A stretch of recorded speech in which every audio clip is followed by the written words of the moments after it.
गोकुलानंद देव कृष्ण बलदेव नंदे यशोदा मैया की जय। गुरुदेव परम गुरुदेव प्रभुपाद नित्यानंद गौर हरि की जय। तुलसी महारानी की जय। भक्ति देवी की जय। नरसिंह देव की जय। प्रहलाद महाराज की जय। ध्रुव जी महाराज की जय। आज मैं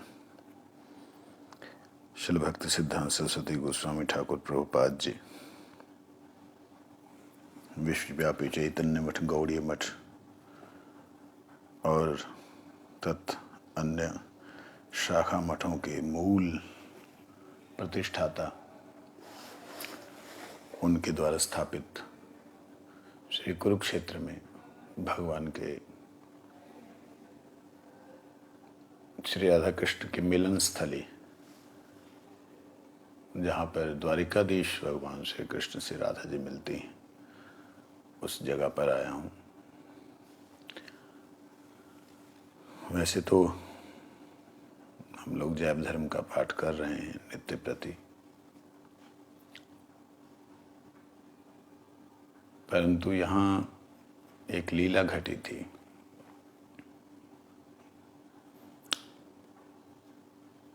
कृष्ण ने जब द्वारिका में सब युद्ध इत्यादि अर्जुन के साथ उपदेश देना, युद्ध होना, सब कुछ हो गया, तो बड़ा शांति से जो है भगवान बाहर से दिखने के लिए बड़ी शांति से भगवान अपनी लीलाओं को कर रहे थे द्वारिकाधीश में, द्वारिकाधीश बने हुए। परंतु नारद जी के मन में उथल पुथल होने लगी ब्रजवासियों का कष्ट देख करके। हालांकि ब्रजवासी नित्य प्रभु के दर्शनों में ही रहते हैं, उन्हें भगवान की लीलाओं का, भगवान उनसे उनके साथ किल्लोल कर रहे हैं, ये सब अनुभव होते ही रहते हैं। परंतु बाहरिक दृष्टि से कई बार ब्रजवासियों को ऐसा लगता है कि उनके साथ धोखा हो रहा है, क्योंकि जो सखा नहीं खा रहा होता उसे दिखाई देता है कि कृष्ण आ गया और खिलाने लग गया जबरदस्ती। खा, तू ना खावेगो, मैं ना खाऊंगो, तो उसको खिला देता है।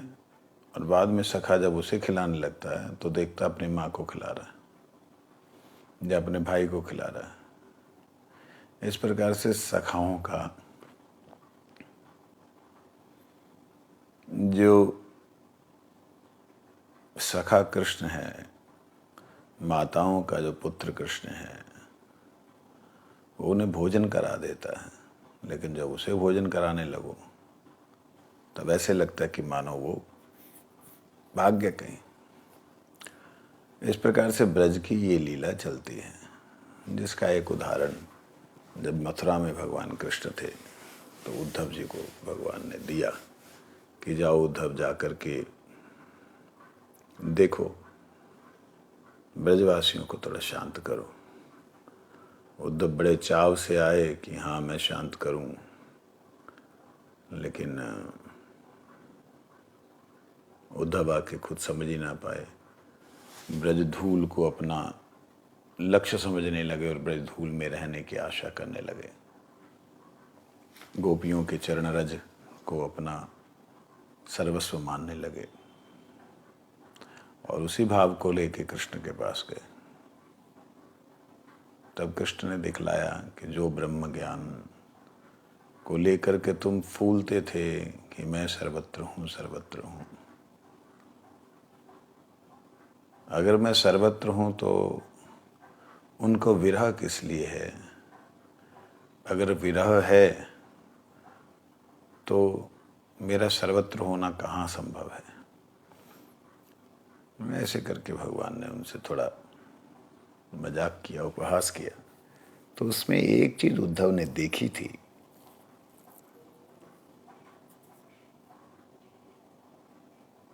कि वो ब्रज में किसी गोपी को किसी पेड़ की डाल के साथ में चिपटे हुए प्रेम करते हुए देखा। एक बार तो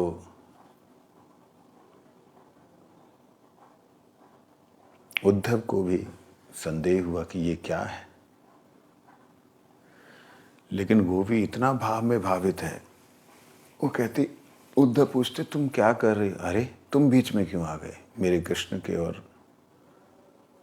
उसे वहाँ पर जो पेड़ हैं, वास्तविकता में तो धाम में सब कुछ चैतन्य होता है, लेकिन फिर भी दिखने के लिए स्थावर एक जगह स्थित वह पेड़ में भी ठाकुर जी के अनुभव हो रहे हैं। परंतु हैरानगी की बात है, जो सर्वत्र भगवान को ध्यान करने वाले उद्धव हैं, जो हमेशा कहते हैं कि सर्वमेव ब्रह्म, सब ब्रह्म ही है, ब्रह्म के अलावा जगत में कुछ नहीं, जो ऐसा कहते हैं, ऐसे उद्धव, उन्हें उस पेड़ में भगवान के दर्शन नहीं हो रहे, उन्हें वो पेड़ ही नजर आ रहा है। तब उद्धव ने कहा कि ओहो हो, मैं तो सोचता था कि मैं ही स्थित प्रज्ञ हूँ, मैं ही सर्वत्र जो है जर्रे जर्रे में परमात्मा का दर्शन करता हूँ, हर कण में भगवान की ही अनुभूति करता हूँ। लेकिन ये क्या हुआ, मुझे आज ये पेड़ इतना बड़ा कृष्ण नहीं अनुभव हो रहा है, और गोपी वार्तालाप कर रही है और वार्तालाप करके आनंदित हो रही है। मुझे आज क्यों जो है गोपी अलग दिख रही है और पेड़ अलग दिख रहा है, मुझे वह अनुभव क्यों नहीं हो रहा है। मुझे ये प्रेममय नेत्र कब मिलेंगे। श्री राधा रानी के चरणों में जाते हैं, भ्रमर गीत वहाँ पे गाया जाता है गोपियों के द्वारा, विशेष करके श्रीमती राधा जी के द्वारा, कि जा जा तू तो भावरा इधर उधर चंचल है, तू स्थिर नहीं है। महास्थिर स्थित प्रज्ञ उद्धव जी आज अस्थिर हो गए कि वाह, ये वास्तविकता में मैं अस्थिर हूं। तो गोपी गीत, भ्रमर गीत, ये सब वहाँ पे दोहराए जाते हैं। अंत में उद्धव को ये समझ आता है कि सर्वत्र कृष्ण है, ये एक भ्रम है, लेकिन गोपियों, ग्वालवालों और ब्रजवासियों के जो हृदय में कृष्ण है, इसमें कहीं कोई संशय नहीं, क्योंकि उनके हृदय में कृष्ण है, इसलिए उनको बाहर भी कृष्ण के दर्शन हो रहे हैं। मेरे हृदय में भी ब्रह्म नहीं है, इसलिए ब्रह्म का साक्षात मुझे अन्य में भी नहीं दिख रहा है। इस प्रकार से वो बड़े ही भ्रमों में पड़ते हैं। तो यहाँ पे एक बात भगवान सिद्ध करते हैं कि द्वारिकाधीश द्वारिका में रहते हुए सर्वत्र रह सकते हैं, और सर्वत्र रहते हुए भी वो कहीं नहीं श्री राधा जी के हृदय में निवास करते हैं। ये भगवान ने एक अपनी असमूर्ध अचिंत शक्ति का प्रभाव दिखलाया। अभी जैसे उद्धव जी महाराज, जो भगवान के अत्यंत प्रिय हैं, बड़े ही घनिष्ठ मित्र हैं, जिनसे भगवान अपने हृदय की सारी बातें करते हैं, वो उद्धव की बुद्धि भी सीधी हो गई। वो महाज्ञानी उद्धव एकदम जो है ज्ञान विहीन हो गए और ब्रजवासियों से ज्ञान की भिक्षा करने लगे।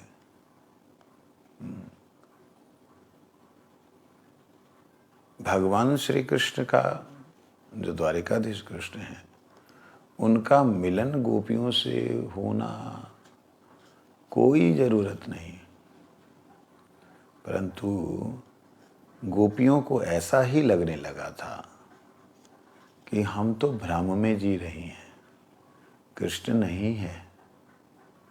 क्योंकि जब हम बहुत ज़्यादा विरह व्यथा में होती हैं तो उस वक्त कृष्ण लगता है हमारे पास है, परंतु जैसे विरह व्यथा वेदना दूर होती है हम पुनः उसी स्थिति में दिखलाई देती हैं जो स्थिति हमारी पहले रहती है।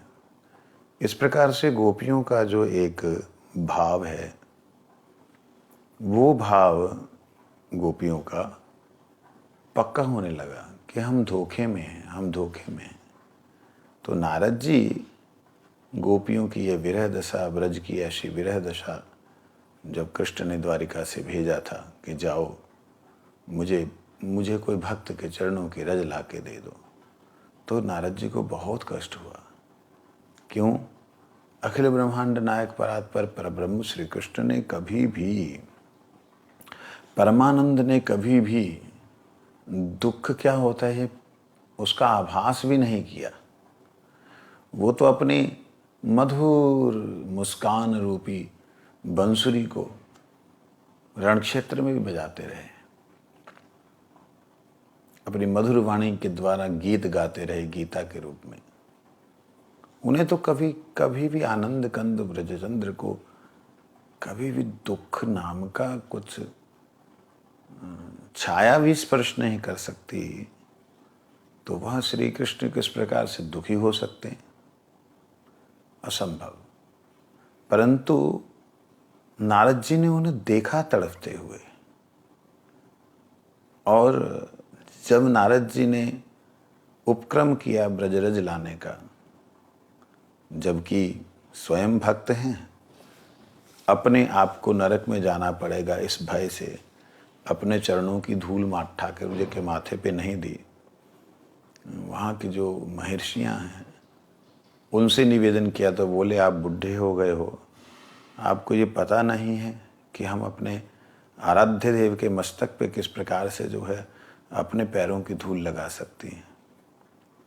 इस प्रकार से जब डांट पड़ी तो भगवान के पास वापस आए।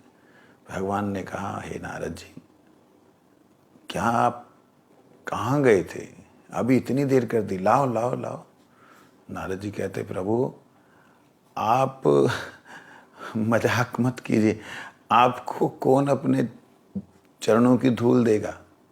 आप आराध्य हैं, आराध्य के मस्तक पे, अरे भा नरकों में, कोटि जन्म नरक में। भगवान कहते, क्या तुम सचमुच में भक्तों से मिलके आए हो? कहते, हाँ हाँ प्रभु। किससे मिलके आए? कहते, मैं देवियों से मिला, सारी महर्षियों से, और मैं जितने ऋषिगण हैं। कहते, अरे तुम ब्रज में गए थे? कहते, ब्रज में तो नहीं गया। अच्छा मैं अभी जाता हूँ। मनोगति तुरंत ब्रज में पहुंचे। ब्रज में जिस भी व्यक्ति को उन्होंने कृष्ण का हाल सुनाया, उसने अपने पैरों से धूल खोद करके, हाथों से नहीं पैरों से खोद ले, इसमें मैंने अच्छे ढंग से अपने चरण लगाए दिए। अरे नारद जी बोलते, अरे आप नरक में जाएंगे क्या? कहते, एक जीवन नरक की बात करते हो? नारद जी, हम अनंत काल तक नरक में रहने के लिए उत्सुक हैं, उत्साह हो रहा है कि कृष्ण सेवा के लिए हम नरक में रह पाएंगे। वाह! गोपियों के पास गए, गोपियों को भी यही बात कही। तब गोपियों ने कहा, उद्धव तुम खुद क्यों ना दे गए? तब उद्धव पछताने लगे, अरे मैंने ये क्या किया? भगवान ने तो भक्त के चरणों की रज की आकांक्षा की थी, लेकिन ये क्या किया मैंने? गोपियां अपने चरणों की रज को इकट्ठा कर रहे हैं कि उद्धव ले जाओ, फिर कभी चरणों में सर मस्तक पे दर्द हो तो लगा देना, ये हमारे ब्रज की महिमा है। अरे हमारे ब्रज में जो रज है ना, वो रज मस्तक पे लगा लेते थे कृष्ण। जब थक जाते थे धूल में लोटपोट हो जाते थे कृष्ण। कहते कहते रोने लगे। तो कृष्ण इस प्रकार से जब लोटपोट होते तो हम कहते कि तुम ये लोटपोट क्यों होते हो? कहते, मेरे थकान दूर हो जाती है। कृष्ण थक गए हैं, हमने सुना है उन्होंने कुरुक्षेत्र युद्ध करवाया, हमने सुना उन्होंने इस प्रकार से वो युद्ध किया, ये किया, और बहुत कुछ। गोपियाँ बिलबिलाने लगी कि तुम अभी रुके क्यों हुए हो, ले जाओ इनको, ले जा करके घर में रख देना, कभी उनके कहीं भी दर्द हो ये रज उनके मस्तक पे लगा देना, उनके अंगों पे लगा देना, उन्हें आनंद मिल जाएगा। नारद जी ने बोला आपको मालूम है नरक, अरे नरक, नरक तो हमारा वैकुंठ से भी श्रेष्ठ है, क्योंकि उसमें गोविंद को हमारे नरक में जाने से सुख मिला। ये सुन करके गोपियों का ये दिव्य भाव जो है ना, ये कोई भी नहीं ले सकता संसार में, नकल भी नहीं कर सकता। तो इस दिव्य भाव को सुन करके नारद जी रोते रोते अपनी आंचल में अच्छी तरह से रज को पोटला बना करके लेके आए। ठाकुर जी ने रज देखी, पोटला देखे, उद्धव ले आए, लाओ लाओ लाओ। सबसे पहले उन्होंने चरण रज को मुख में डाला, मस्तक पे लगाया, स्नान किया। नारद जी को मौका मिल गया कि रज स्नान ठाकुर जी कर रहे हैं, पूरा शरीर मानो ठाकुर जी गायों की धूल से निकल के आ रहे हो, वैसे ही श्यामल वर्ण के ऊपर मानो स्वर्ण आभा छप गई हो, मानो श्री राधा जी ही उनके श्रीअंगों को उस धूल के रूप में संचारित कर रहे हो, संचरित कर रहे हो। प्रेम में कृष्ण एकदम उन्माद आनंद में डूब गए। उनकी पटरानियां देख करके कि कृष्ण को ऐसे तो हमने कभी नहीं देखा। अब नारद जी इसके बीच में एक चिंतन करने लगे, कृष्ण को अगर इतना ही आनंद मिलता है तो क्यों नहीं चले जाते हैं, ब्रज में क्यों नहीं चले जाते, वहां से भी तो सब कार्य कर सकते हैं। कृष्ण ने बात की, नारद जी ने कृष्ण से बात की कि हे प्रभु, वो लोग आपके प्रेम में इतने मत वाले हैं, आप क्यों नहीं चले जाते। तब कृष्ण ने मुस्कुराते हुए कहा, नारद तुम तो जानते हो मेरे अभी बहुत से कार्य बाकी हैं। पृथ्वी पे आने पर एक काम ही नहीं होता है, एक साधे प्रभु का कार्य करे 5-7, एक नहीं, एक के साथ में भगवान 5-7 कार्य एक साथ करते हैं। तो इस प्रकार से नारद जी को भगवान कृष्ण ने कहा। तो नारद जी ने कहा कि भगवान जाना क्यों नहीं चाह रहे हैं, उनको दुख हो रहा है इस बात का। तो ठीक है, ब्रजवासियों से प्रेम तो है, मैं एक काम करता हूँ, ये तो द्वारिका बहुत दूर है, उनका आना मुश्किल होगा, तो मैं वहाँ नज़दीक में कोई व्यवस्था करवाता हूँ। अब वो उग्रसेन के पास गए, महाराज उग्रसेन और वसुदेव जी के पास गए, विशेष रूप से वहाँ वसुदेव जी के पास गए हैं। उग्रसेन नहीं, वसुदेव जी के पास गए। वहाँ जाकर के वृष्णिवंश कुल चूड़ामणि वसुदेव जी से कहने लगे, वसुदेव जी आप जब श्री कृष्ण को लेकर के ब्रज में जा रहे थे तो आपको ध्यान है आपने एक संकल्प किया था। कहते क्या, भूल गए कि मेरा पुत्र रत्न अगर सुरक्षित संरक्षित रहा तो मैं 1 लाख गाय दान करूंगा। हाँ, वो किया था। और आपको याद है आपने ये भी किया था कि वो अब धर्म भूमि, धर्म क्षेत्र में मैं करूंगा, कुरुक्षेत्र में करूंगा। ओह हे नारद जी, आपका बहुत बहुत धन्यवाद। अब वसुदेव जी ने बलराम जी को बोला कि पुत्र, मेरा कुछ संकल्प है, तुम्हारे अनुज के जन्म पर मैंने संकल्प किया था, उसे पूरा करना चाहिए। अब ये बात कृष्ण के पास गई। कृष्ण कहा हाँ, निश्चय रूप से संकल्प पूरा करना चाहिए। नारद जी ने योगमाया से बोला, ऐसे तरह से आप इसे ढक के रखिए कि ठाकुर जी को पता ना लगे। योगमाया ने कहा, चिंता ने मुझे पूर्ण शक्ति दे रखी, स्वतंत्रता दे रखी है। तो हाँ, ठीक है, आपका क्या संकल्प है। कहते नहीं, पहले तुम संकल्प करो दोनों भैया, कि जो मेरी इच्छा थी वो तुम पूर्ण करोगे। कहते पिताजी कमाल है, आपकी जो इच्छा आप आदेश तो करके देखिए। कहते आदेश मैं तब करूँगा जब तुम संकल्प लोगे। कहते प्रभु इसमें संकल्प की क्या बात है, हम आपके पुत्र हैं, आप बोलिए तो सही। ब्रह्मांड दान करना है तो हम आज ब्रह्मांड दान कर देंगे। दान तो है उसमें, लेकिन तुम बोलो वचन। कहते हैं हम वचन देते हैं, आप जो कह रहे हैं हम पूर्ण करेंगे।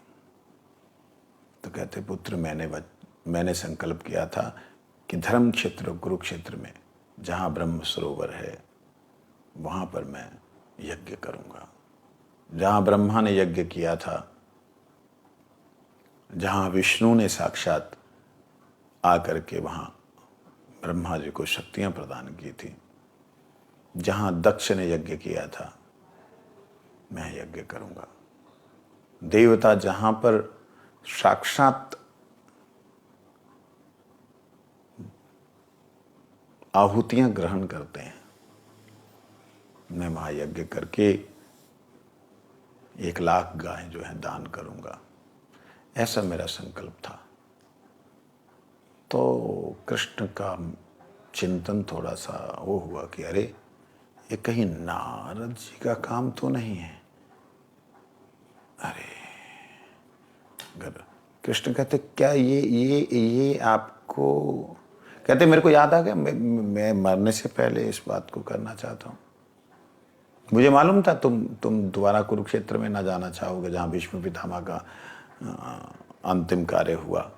मुझे मालूम वहाँ पे तुम्हें अपने जो है वो छल याद आएंगे। कृष्ण मुस्कुराने लगे, नहीं पिताजी ये बात नहीं है, आप ऐसा चिंतन ना करें। लेकिन कहीं नारद जी, तुम नारद जी की बात कर रहे हो, मतलब मेरी बात को छोड़ के नारद जी की बात कर रहे हो, ये करोगे? दाऊ जी कहते हैं हे कृष्ण, पिताजी जो बोलते हैं उसे सुनो। ठीक है, तो अच्छा फिर ठीक है, निमंत्रण। सारे ब्रह्मांड के जितने भी नेता हैं, नेता शब्द भगवान के लिए भी प्रयोग हुआ है, नेता आधुनिक शब्द नहीं है।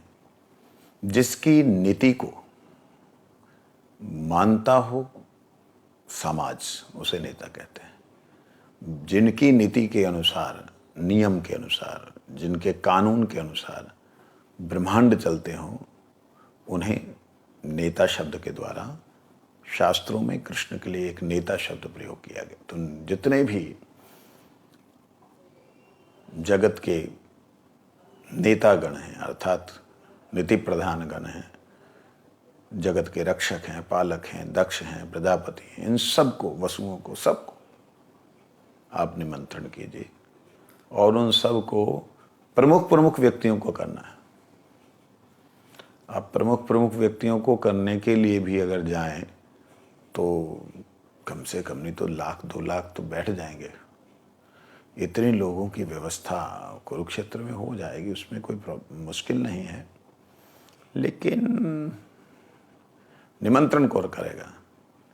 ये चिंतन कर ही रहे थे कि उधर से आवाज आई, नारायण नारायण। अरे दाऊ जी बोले, आए तो नारद जी तो सर्वत्र विचरण करते। नारद जी आपका जिम्मेवारी है, आप हम यज्ञ करने जा रहे हैं, पिताजी की ये इच्छा थी, वो इच्छा थी, सारा कुछ बोलने लगे। तो आपका काम है कि सब जगह निमंत्रण करना। हाँ हम कर देंगे सब जगह कर देंगे। कृष्ण ने देखा कि अभी मेरे से बात करके गया था, अभी कर देंगे, मतलब इसी का काम है ये। पास में बुलाया, नाथ जी इधर आइए, हाँ थोड़ा एकांत में आइए। बोलिए। अब नारद जी समझ ही नहीं पा रहे हैं कृष्ण एकांत में क्यों ले जा रहे हैं। दाऊ जी भी सोच रहे हैं कहाँ ले जा रहे हैं। कृष्ण यही बात करो। नहीं भैया, थोड़ी सी एक बात है। नारद जी देखिए, आप सत्य संकल्प हैं, जो आप बोलते हैं उसे करते हैं। नारद जी ने कहा बिल्कुल हम ऐसे ही हैं। कहते तो आपसे एक मैं संकल्प लेना चाहता हूं। प्रभु हमसे कोई संकल्प मत लीजिए। क्यों? कहते आप भी अपना संकल्प पूरा नहीं कर पाए भक्तों के चक्कर में। आपने बोला था अस्त्र नहीं धारण करेंगे, आपने अस्त्र धारण कर लिया। आप कई बार भक्तों के चक्कर में जो है संकल्प नहीं पालन कर पाए, तो हो सकता है मेरा संकल्प टूट जाए। तो नारद जी आप वचन दीजिए तब मैं आगे कहूँ। अरे हम कुछ वचन नहीं दे सकते। तो फिर ठीक है, आप नहीं, मैं बोलता हूँ, जरा दूसरे मुनियों को बोलता, ऋषियों का, रहने दो आप। अरे नारद जी ने कहा ये तो गड़बड़ हो जाएगी। दूसरे ऋषियों को बोला तो हाँ हाँ बोलिए, आप बोलिए, आदेश कीजिए, मैं वचन देता हूँ जो आप कह रहे हैं मैं मानूंगा। सुनिए, आप सब जगह जाएंगे। नारद जी कहते मैं सब जगह जाऊंगा। तो भगवान के सब बोलने से ही तो ये गड़बड़ी कर रहा। हाँ, लेकिन ब्रज में आप किसी को निमंत्रण नहीं करने जाएंगे। नारद जी ने लंबा सा सांस लिया। हे परमात्मा, आप विश्व ब्रह्मांड के मालिक, आप परमात्मा, आप ऐसा कैसे कर सकते हैं? ब्रजवासियों ने आपका क्या बिगाड़ा है? नारद, मेरा निवेदन है, भगवान के आंखों में आंसू आ गए, निवेदन है कि तुम ऐसा काम मत करना जिससे कि सारा कुछ गड़बड़ हो जाए। कि सारा कुछ गड़बड़ का मतलब क्या होता है? मैं तुम्हें समझा नहीं सकता, मेरे बाप, मेरे गुरु, मैं तुम्हें नहीं समझा सकता। तुम ये मत करना कि जिससे सारा बना बनाया जो ये यज्ञ का आयोजन है नष्ट हो जाए। कहते प्रभु, अब नारद जी अचानक से बोल पड़े, प्रभु वो यज्ञ के लिए मैंने तो उनको बोला, मुझे मालूम था। देखिए, कई लीलाएं जो है ना वो भक्तों के हृदय में प्रकट होती हैं। तो भगवान कहते हैं कि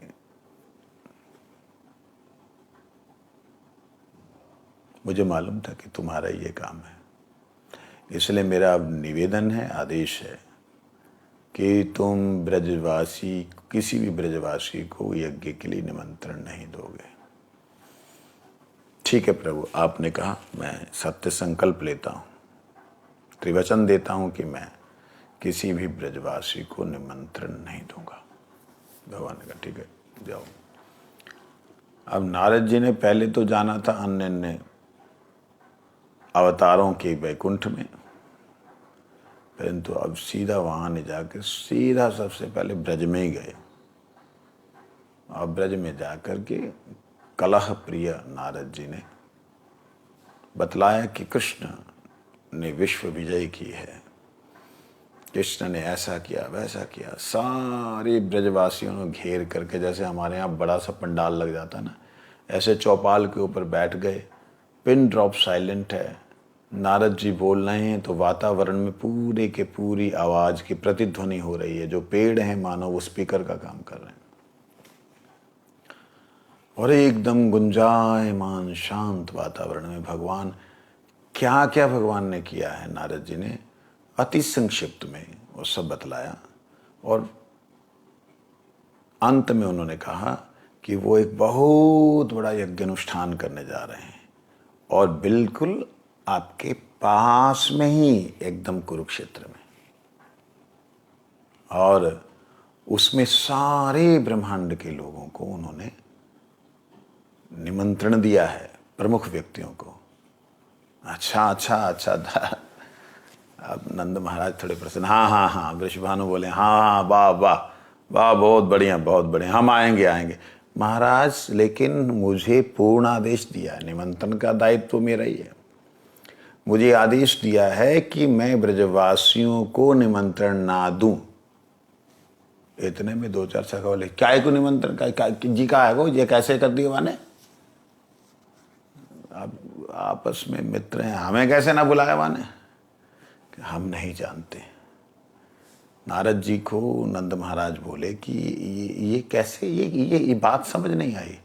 इतने मैया यशोदा बोली, अरे महाराज, अरे बाबा, एक बात बताओ, कभी अपने माता पिता को भी कोई निमंत्रण देवे?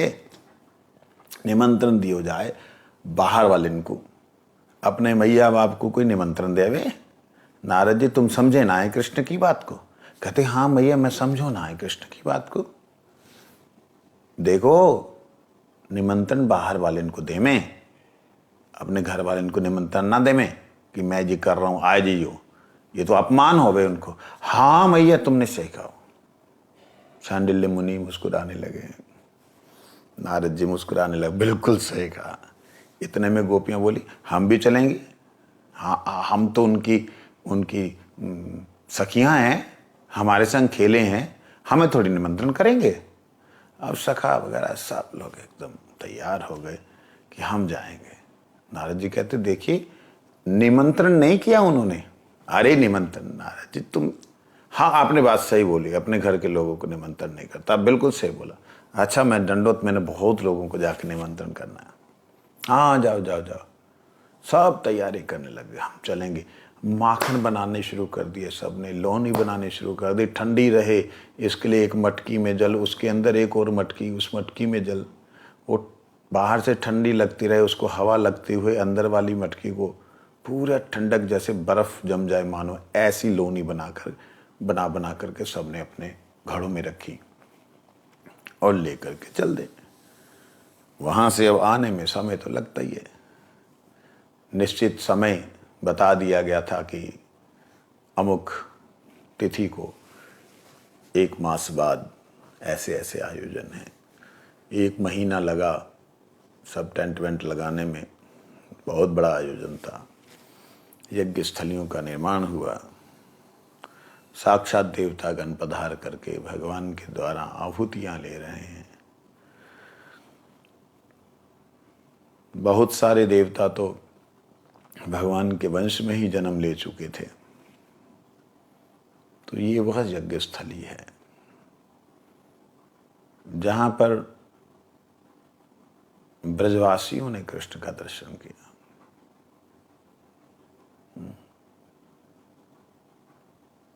किस कृष्ण का? राजा कृष्ण का। हम राजा कृष्ण को देखने जाएंगे, लेकिन ब्रजवासियों को राजा कृष्ण के दर्शन नहीं मिले।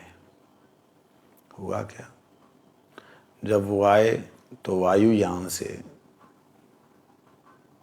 भीम, अर्जुन, नकुल और सहदेव, ये 4 प्रमुख द्वारों की रक्षा कर रहे थे। युधिष्ठिर जी भीतर थे कृष्ण के साथ। तो पूरब, पश्चिम, उत्तर, दक्षिण, इन सब दरवाज़ों पे सब लोग, पूरब के दरवाजे में देख रहे हैं कि बैलगाड़ियां चली आ रही हैं। क्या है ये? सुंदर सुंदर मोर पंखों के गुच्छों के बने हुए, जैसे मोर पंखों का जैसे बड़ा बड़ा पंखा सा होता ना, ऐसे श्रृंगार किए हुए गायों के सिर के ऊपर। पहले तो लगे इतने मोर कहाँ से आ रहे हैं, गायों के सींगों के ऊपर मोर पंखों का श्रृंगार है। देख करके भीम ने देखा, अरे ये तो ब्रजवासी हैं, नंद, यशोदा मैया और सब लोग हैं। वाह वाह क्या बात है। इन्हें देख के तो सारे राजा फीके लग रहे हैं। राजा रथों पे आए, ये बैलगाड़ियों में आ रहे हैं। ऐसी गायों को सजाया है, ठाकुर जी की प्रिय 108 गायें, ऐसा सुंदर सजाया है, सुंदर श्रृंगार गोपियों ने किया है, शुद्ध सात्विक निर्गुण श्रृंगार। देख करके भीम ने अपने तीनों भाइयों को बुलाया, इधर आओ। अर्जुन ने कहा है, देखो वो जो बीच में आ रहे हैं ना, बड़ी सी पगड़ी वाले, वो नंद बाबा हैं। भीम ने कहा, साग में यशोदा मैया हैं। देखो देखो, ये बाकी लोग जो हैं उनका परिचय कराने लगे। एक झुंड को उन्होंने देखा कि अरे वो झुंड पूरी तरह कवर्ड, एकदम चारों तरफ से घिरा हुआ। निश्चय ही इसमें श्रीमती जी हैं, श्री जी हैं। ऊपर से उन्होंने दर्शन करते हुए साष्टांग प्रणाम किया। ड्यूटी ऊपर लगी है, अब बॉडीगार्ड तो जा नहीं सकता ना इधर उधर। साक्षात एकदम प्रणाम किया।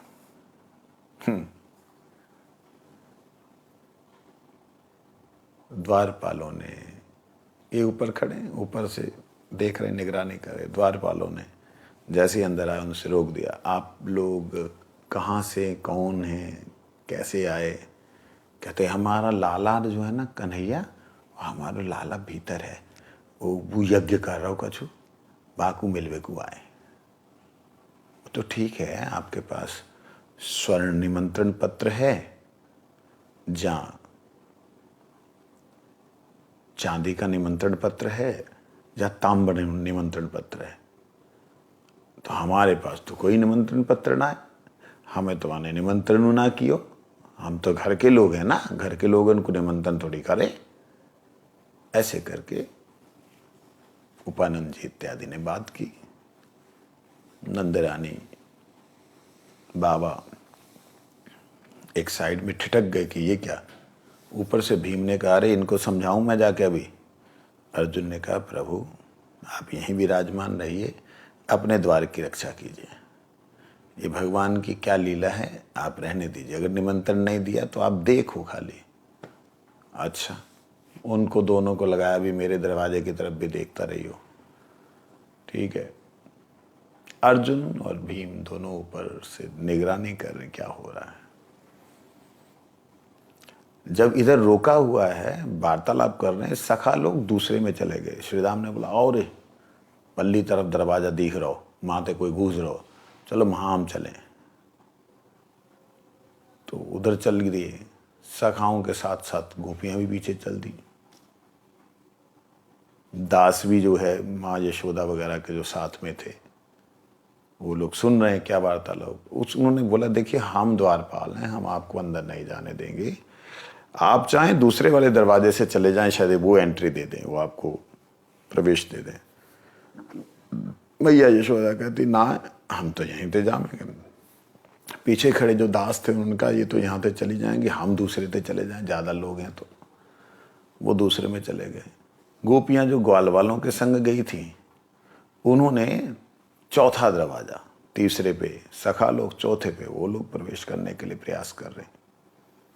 इतने में क्या अद्भुत घटना घटती है। जो चतुर्थ दरवाजा है, जो गोपियों वाला है, वो दरवाजा हमारे ब्रह्म कुंड के उत्तर तट की तरफ, मतलब ब्रह्म कुंड का जो उत्तर तट है वहां पर है।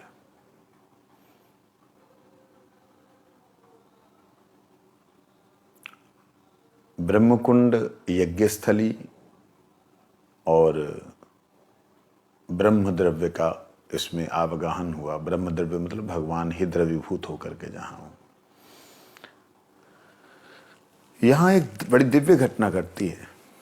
माँ यशोदा की बात गुरुजी हमेशा सुनाते हैं, गोपियों की, सखाओं की और दासों की बात नहीं बताते, क्योंकि गोपियों को गोपियों का ही सब बताने की इच्छा होती है। लेकिन गुरु महाराज जी ने सभी को ना बता के एक भाव बतलाया कि माँ यशोदा ने जब कहा, तुम हमें भीतर ना जान दोगे ना, तो हम तो यहीं प्राण छोड़ देंगे। अरे मैया ऐसा मत करिए, आप ऐसा मत करिए, उनकी माता तो भीतर है, वो रानी देवकी हैं, आप कहाँ से अपने आप को माता कह रहे हैं, वो जगत पिता हैं, फिर आप ऐसा मत करिए। हाथ जोड़ रहे हैं द्वारपाल। अच्छा, आपने भंडारा खाना है तो आप इधर चले जाइए, क्योंकि वो भंडारा सबके लिए फ्री है, वहाँ कोई तांबर नहीं, कोई स्वर्ण नहीं, और कोई जो है रूपक, ये जो चांदी का निमंत्रण पत्र नहीं देखा जाता, जो है ना उनको खिलाने के लिए इस तरफ चले जाए ना। हम जहाँ कृष्ण, माँ यशोदा एकदम भाव में विभोर हो गई, आंखों से आंसू बहने लगे। इतने में वो जो दही माखन की लोनी बनाई हुई थी, योग माया ने उनके हाथ पे रख दी। अरे मैया, कृष्ण जब दूर चलो जातो तो बुलाती, गोपाल गोपाल आ जा, ये ले जा, यहाँ खा जा। तो वो ही भाव से आप बुलाइए। वो वृद्धा योग माया ने जैसे ही वो लोनी हाथ में रखी, मैया की आंखें तो पहले से बंद हो चुकी थी, और कृष्ण को याद करते हुए, कृष्ण का वही बाल स्वरूप कि जो जंगल में जा रहा है, अरे लाला रे, अरे कन्हैया, अरे गोपाल, ओ गोपाल, ओ गोपाल, अरे ओ गोपाल, ऐसे जोर जोर से बुलाने लगी। और जैसे ही वो गोपाल गोपाल बुला रही है, माँ यशोदा के हाथ में वो जो माखन है वो एकदम मानो वो उस प्रेम में इतना पागल हो गया कि कृष्ण जहां बैठे थे वो माखन इतना लालायित हो गया कृष्ण की तरफ दौड़ने के लिए कि माँ के हाथों में स्थिर नहीं रह रहा है। अरे गोपाल, मैया की आवाज कृष्ण के कर्ण कुहरों में प्रेममयी आवाज गई। और कृष्ण द्वारिकाधीश मुकुट वगैरह किरीट कुंडल धारण किए हुए वक्षस्थल में बड़ी बड़ी दिव्य मालाएं और स्वर्ण और हीरक के बड़े सुंदर सुंदर आभूषण, भगवान उठे। उठते ही झिन झिन झिन करके भगवान के श्रीअंगों से जो आभूषणों की आवाज है वो निकली। भगवान ने अपने उसी समय 4 रूप प्रकट किए, एक पूरब, एक उत्तर, एक दक्षिण, एक पश्चिम की तरफ। भगवान चारों तरफ एक ही साथ भगे। सब देख करके हैरान। जिस तरफ देख रहा था उसी तरफ कृष्ण को देख रहा था। जिस तरफ माँ यशोदा हैं उधर वाले रूप को गुरु महाराज जी हमेशा प्रकट करते रहे, हम उसी का चिंतन करते हैं। उस तरफ कृष्ण दौड़े। दौड़ते दौड़ते कृष्ण के आभूषण, पहले तो मुकुट भगवान कृष्ण ने हटाया, फिर जाते जाते अपना अंग वस्त्र छोड़ा, फिर जो आभूषण थे उन आभूषणों को झटका, सारे आभूषण उतर गए।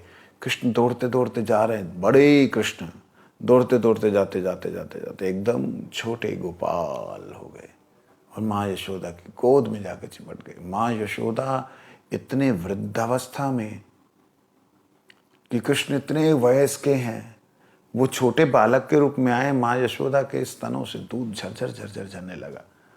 जैसे ही माँ यशोदा की गोद में कृष्ण बैठे, नंद महाराज उसको साथ में सहलाने लगे। सारे जितने भी वृद्ध माताएं और जितने भी पिता लोग ब्रजवासी ग्वाल थे, वो सारे के सारे वो माँ यशोदा और कृष्ण की गोद में कृष्ण को देख करके परमानंदित होने लगे। आह, उनको ऐसे लगा मानो कृष्ण हमारी गोद में, लगा ही नहीं, कृष्ण उन सब की गोद में अनुभव भगवान प्राप्त करते। एक साथ ही भगवान ने सभी गोपी वालों को दर्शन दिया, सबको एक साथ ही मिले। एक साथ भगवान ने अनंत रूप धारण करके सब ब्रजवासियों को दर्शन दिए। सारा यज्ञ तहस नहस हो गया। अब देवकी वसुदेव तो दौड़े नंद यशोदा की तरफ, और जो महर्षियां थी, पटरानियां ने थी, उन्होंने देखा कि कृष्ण दौड़े हैं उत्तर द्वार की तरफ, तो उत्तर द्वार की तरफ वो चली गई। तो 4 जो भगवान ने रूप बनाए, 4 प्रकार के जो भगवान के विशेष भक्त हैं, उन्होंने अपने अपने रस के अनुसार भगवान जिधर गए हैं, जहाँ पे जो रस का मूल आकर्षण ब्रजवासी हैं, उसकी तरफ ही वो देख पाए कि कृष्ण उधर दौड़े। मतलब जो दास भाव में जो द्वारिका के रहने वाले हैं, उनको दास की परामूर्ति, दास के साक्षात स्वरूप जो ब्रजवासी हैं, ब्रज के दास है, चित्रक कृतक पत्रक इत्यादि, उनकी तरफ आकर्षण हुआ। कृष्ण उधर दौड़े हैं ऐसा उन्हें दिखलाई दिया। जो सखा, मतलब कृष्ण को सख्य रूप से अपने सखा हैं ऐसा मानते हैं, जो बड़े बड़े राजा लोग आए थे, वो सब, विशेष करके युधिष्ठिर महाराज जी, वो सब दौड़े किधर, जिधर पश्चिम द्वार में जो है हमारे सखा लोग आए उधर की तरफ दौड़े, क्योंकि उन्हें कृष्ण उधर जाता दिखाई दिया। तो जहां गोपियों की तरफ कृष्ण दौड़े हैं, हजारों गोपियां, रुक्मिणी इत्यादि ने सुना था कि श्रीमती राधा रानी बहुत सुंदर हैं, लेकिन गोपियों की सादगी देख करके उनको हर एक गोपी ही राधा रानी लगने लगी। हर एक गोपी सुभद्रा से पूछती हैं, ये राधा रानी कौन सी? कहते नहीं, ये नहीं, ये नहीं, ये नहीं, ये नहीं। इस प्रकार से श्री राधा रानी तो दिखी ही नहीं रही है किसी भी रानी को। वहां पर रुके हैं, गोपियों को सबको स्थान दिया है, और विशेष करके गोपियों के झुंड में राधा गोविंद, राधा जी और द्वारिकाधीश जब मिले हैं तो बहुत सी बातें द्वारिकाधीश से श्री राधा रानी ने कही हैं। ये वो उत्तर की तरफ, सरोवर के उत्तर की तरफ श्री राधा कृष्ण की मिलन स्थली जो है, जो भक्ति सिद्धांत सरस्वती गोस्वामी ठाकुर जी ने उद्घाटित की, प्रकटित की कि यहाँ ही इसी टीले पर श्री राधा द्वारिकाधीश जी राधा गोविंद जी मिले थे, उसी स्थान पर श्री व्यास गौड़ीय मठ है और उसी मठ में हम लोग आए हैं।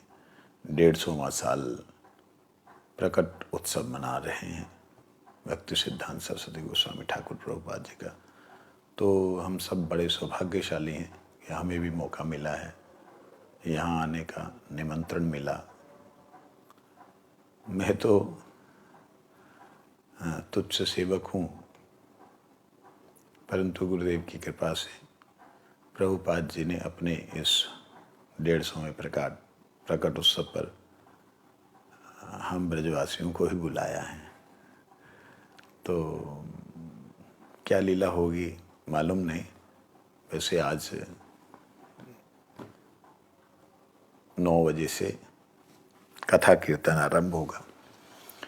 हो सका तो हम लोग उसे लाइव करेंगे, क्योंकि वहाँ मैंने देखा है सिग्नल की बड़ी प्रॉब्लम है। तो यहाँ तो जिस होटल में रुके हैं वहाँ तो वाईफाई कनेक्शन है, वहाँ होगा कि नहीं होगा मालूम नहीं। तो जो भी है, दोपहर का सवेरे का मेरे जो थंबलिन है, जो हमारा फेसबुक का थंबलिन, उसमें जो है 2 दिन का प्रोग्राम है यहाँ। तो शाम के समय में गवर्नर आएंगे, श्रीमान बंडारू दत्तात्रेय जी, और कल को जो है मुख्यमंत्री वो भी शाम के समय आएंगे, श्री मनोहर लाल जी। तो आइए हम सब लोग श्री भक्ति सिद्धांत सरस्वती ठाकुर जी के चरणों में प्रार्थना करते हुए अनंत काल के लिए धन्यवाद करते हैं, कृतज्ञता ज्ञापन करते हैं कि आपने श्री राधा कृष्ण के मिलन की जो संसार में संसार को दिखाने के लिए ये जो लीला है उसको प्रकटित किया। तो हम सब आपके हमेशा के लिए चिरऋणी हैं कि जिन्होंने कुरुक्षेत्र में भी श्री राधा जी को ठाकुर जी से मिलन का दिव्य जो भाव है वो प्रकटित किया है। आइए उनके अभय चरणों में साष्टांग दंडवत प्रणाम करते हुए कृपा की प्रार्थना करें। जय परम करुणामय श्री श्रील भक्ति सिद्धांत सरस्वती गोस्वामी ठाकुर प्रभुपाद की जय हो। तदीय 150तम वर्षोपलक्ष्य त्रिवर्षीय महासम्मेलन की जय हो। जय परम आराध्यतम पतित पावन परम करुणामय श्रील भक्ति दयित माधव गोस्वामी महाराज की जय। जय परम करुणामय परम आराध्यतम परमाचार्य 108 श्री श्रीमद् भक्ति वल्लभ तीर्थ गोस्वामी गुरुदेव महाराज की जय। अपने अपने गुरुदेव की जय। परम पूजनीय वैष्णव वृंद की जय। परम करुणावरुणालय श्री सच्चिदानंद भक्ति विनोद ठाकुर जी महाराज की जय। जय जय धर्म की जय। समागत भक्त वृंद की जय। गौर प्रेमानंद हरि हरि बोल। सो जय धर्म पकड़ा था, लेकिन भगवान की जो मर्जी जिस तरफ ले गए। हाँ, तो आज आप लोगों को देख के ही बात करनी पड़ी। 9 बजे से 12 बजे तक एक प्रोग्राम चलेगा, जो मैं गौड़ी मिशन का जो लाइव स्ट्रीमिंग का जो लिंक है वो सेंड कर दूंगा। इसके बीच में हम लोग अपना जो चैनल है, हमारे जो असिस्टेंट्स हैं, बालक लोग हैं, उससे भी लाइव करेंगे। जो उसमें लाइव करेंगे वो तो आपको, आपने अगर क्या बोलते हैं उसे, नोटिफिकेशन स्पेशली अपने इस चैनल के लिए ऑन किया होगा तो आपको उसके डायरेक्ट दर्शन होंगे। सो मैं ज़्यादा आज व्यस्त भी हूँ, फिर भी मेरे मन में आया कि नागा ना करूँ। नागा करने से हमेशा जिस दिन नागा करता हूँ उसके बाद धीरे धीरे सब खत्म ही हो जाता है। तो वंशा कल्पतरुश्च कृपा सिंधु पतितानां पावन वैष्णवेभ्यो नमो नमः। हरिहराय नमः।